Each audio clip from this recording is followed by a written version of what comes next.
related to this, Caroline, of course, was that promise last year at the election that Labor would bring in mandatory 24/7 registered nurses, so RNs in aged care facilities. At the time, the recommendations from the Royal Commission said, look, we can't do it straight away, we just don't have the workforce. It was a big debating point in the election campaign. I think it won Labor a lot of votes, but Clare O'Neil was caught out in this press club address today. They can't do it, and they're now paying one of the universities $500,000 to come up with the Plan B. This is the stuff that voters don't like to see, isn't it?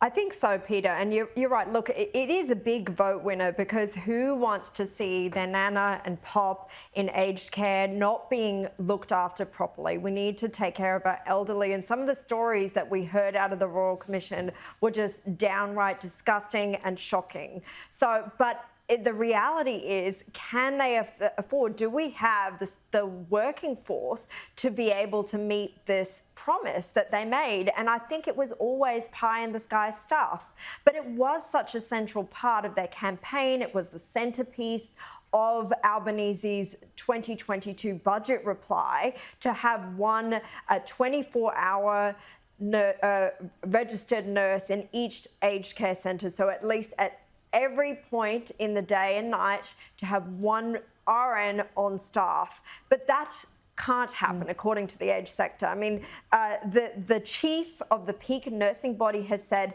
it would be up to 10 years before we would have the staffing numbers to make that happen. So to make it happen by July was never realistic, and they're going to have to face up to that. Now, I note that they've got this working group from the university looking into this alternative arrangements, and I can't help but think of that whole alternative facts that Kellyanne Conway came up with. What alternative facts will they come up with to solve this problem?